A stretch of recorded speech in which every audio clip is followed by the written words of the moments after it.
Hello mga katribya, mga ka-farmers. At magiging maulan na naman pumuli tayo sa ating panahon. Ay ang bagyong si Inday. Yan, ito, yung ating mga buko ay lumalaki na, silalaki na po siya ng gasaresa. Yung ating maliliit na mga bunga.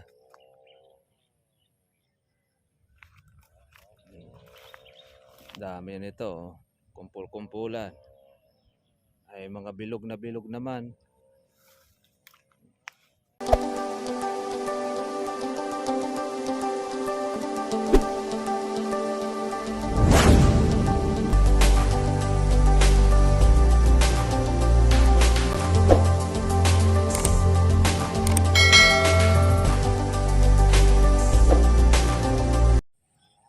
Hello mga katribya, mga ka-farmers. At magiging maulan na naman pumuli tayo sa ating panahon. Ay ang bagyong si Inday. Yan, ito, yung ating mga buko ay lumalaki na, silalaki na po siya ng gasaresa. Yung ating maliliit na mga bunga.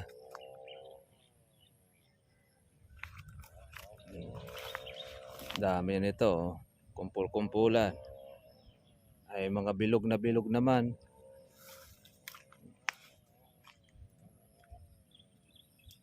Ay talaga masusulitin nito kahit na mura ang presyo ng kalamansi. Pagka naman po ganyang karami naman ang bunga, masusulit natin ang ating benta. Importante dyan ay mabibili. Kasi kung minsan iba, nalulungkot pagka mura kalamansi, mga katribya, malungkot ang ating mga kababayan. Alam niyo po kung tutuusin, hindi naman dapat malungkot dahil una-una, marami po ang makakabili ng kalamansi natin. Marami po ang makakagamit at makikinabang. Pag mapakamahal naman po ang kalamansi mga ka-farmers, yun lang po mga mayayaman at may kaya ang po pwede po makaabelo makabili. Makakuha man ng mga mahihirap, padalawang piraso, papiga-piga na sa usawan, iba naman baka magsuka na lang. Kaya give and take lang po ito mga ka-farmers, mga katribya. Kaya yung ating pong kalamansi, ayun, pakarami natin ng pang October, tsaka po September. Pero pwede po natin ito paabutin mga ka-farmers po ng October. At okay pa naman yan. Pero pagka tumuntong na po ng November, malamang magdidilawan na siya. Importante lang niya mga ka-farmers, pagka po mura ang kalamansi, diyan naman kumukuha po ang mga pigaan. Ang pigaan mga katribya, napakalaking tulong po niya sa mga kalamansi farmers. Sila po ang umuubos ng bulto ng kalamansi natin. Yan.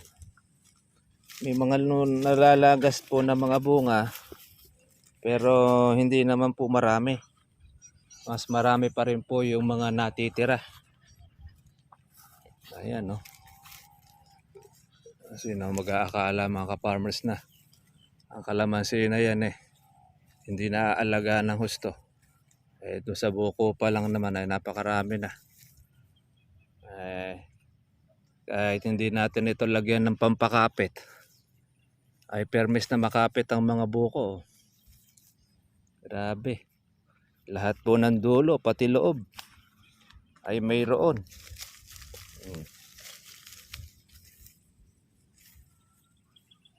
Kaya yun po mga nalagay nating abono mga ka-farmers po ng ating organic. Habang iyaan ay umuulan, kain siya ng kain. Hindi po siya yung isang gulpi kagad ay kakainin na bigla ang pataba po natin. Slow releasing po yung ating organic fertilizer.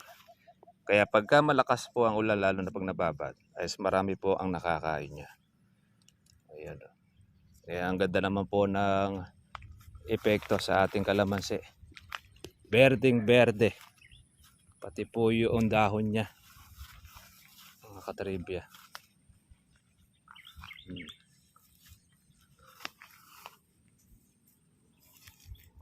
Eh, lumalaki-laki na rin ang kanya pong mga bunga. Silalaki na siya ng saresa. Mas malaki na po siya doon sa mais. Pero hindi pare-parehas. Meron po siyang mega munggo, merong gamais. Pero marami-rami na rin po yung mga gasaresa. Nag-spray tayo rito mga ka-farmers 3 beses. Mula doon sa mga buko na ito na mga maliliit. Pero yun lang. Wala na po tayong iba na ginawa. Kaya menos na rin po yung ating gastos doon sa ating pag-spray. Kung kasi yan, naalagaan na po ng ating pag-uulan. Ay, hari nawa sana mga farmers, yung ating bagyo ay wag nang maglandfall sa atin. Super typhoon ang bagyong si Inday. Di baling ulan na lang po ang makarating po sa atin. Okay pa yon. Dahil kawawa po naman ang mga tanim po natin, lalo na po sa kalamansi. Kaya po marami pong bunga, nakay magkakabakli ang ating mga sanga. Dahil doon sa ating maraming bunga.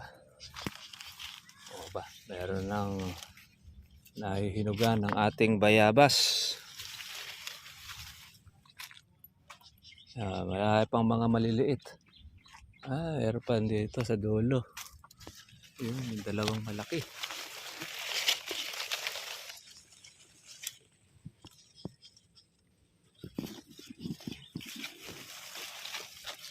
Nakain pa ng ibon.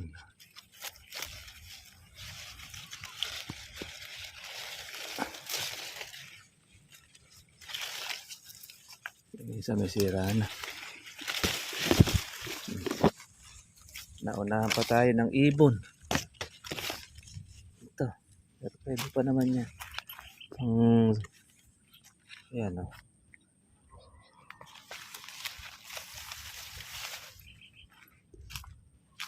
Nasa dulo, malalaki. Ito po. Puno ng bunga. Pero mga hilaw pa. Kamahal po ng bayabas mga katribya. Ito, mayaman sa vitamin C. Ang ganitong bayabas.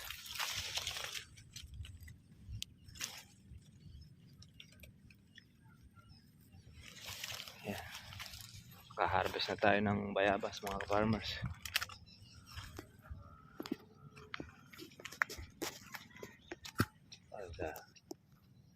Ang kapal po ng mga buko nito. Ayan o. Halos wala pong paglagyan Sa bukong buko pa lang bawing-bawi na mga katribya.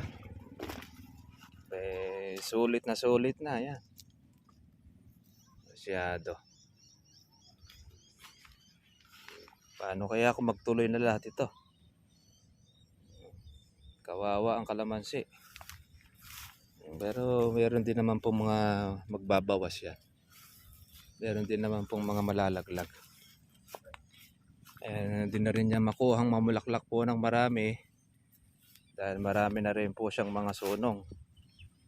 Kaya kontrolado na ang bulaklak ng mga bunga. Kaya ganyan po ang kalamansi. Once na siya po ay nagbunga ng makapal, hindi na po makakaporma po ang mga bulaklak na marami rin. Pero magkakabulaklak pa rin siya, hindi lang siya ganun kadami. Pailan-ilan. Kasi hindi na niya kayang dalhin yan. Pagka halimbawa, mamumuti pa siya ng bulaklak, marami ng bunga, mapapatay niya na po yung kanyang sarili. Ganyan ang kalamansi. Ang kalamansi mga katribya, alam niya na po sa sarili niya yung kaya niyang ibunga, kaya niyang dalhin. Pagka po hindi niya kayang dalhin, ang ginagawa ng puno, inilalaglag niya. Kaya napakaganda. Kaya misa huwag kayo magtataka kung bakit mayroong mga kalamansi nalalaglag po ang mga buko. Tapos yung mga nagtutuloy ay hindi siya ganun karami dahil una, mahina ang katawan ng kalamansi.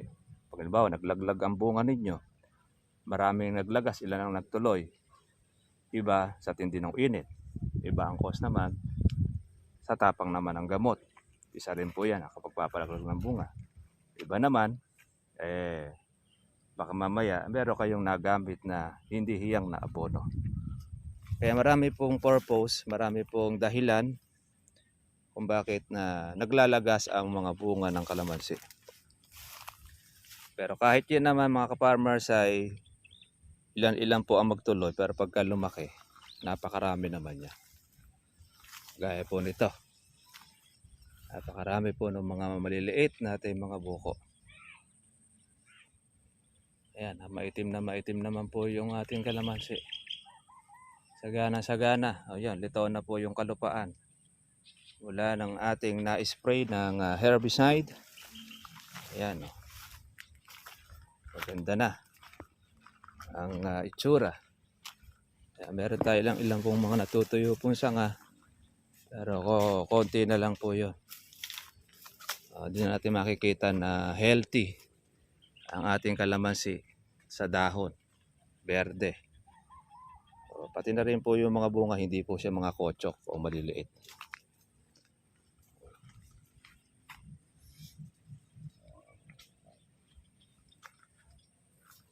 Okay, ano nga, lumilintog-lintog na rin po yung ating mga natira na una na makakahalaw-halaw na rin tayo.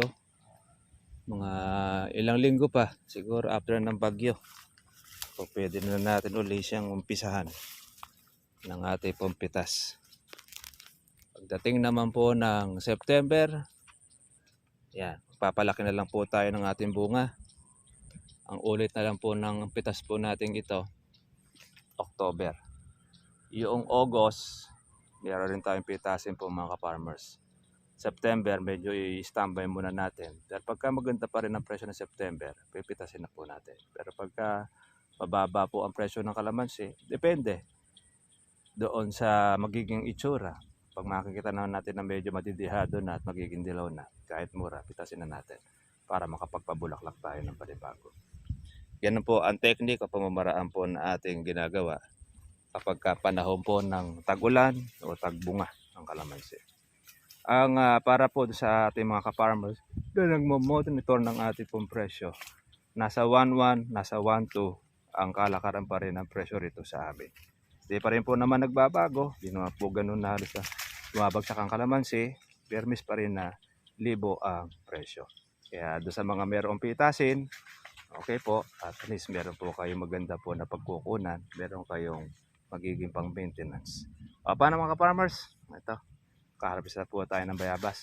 Medyo madilim na, baka butan po tayo ng pag-ulan. At hari nawa, panalangin natin na sana pag mag-landfall po sa atin ang bagyo, marami po ang masisira.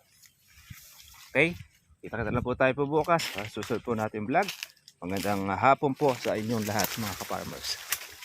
Magandang umaga, magandang gabi, anumang oras na dumating ang ating vlog sa inyo.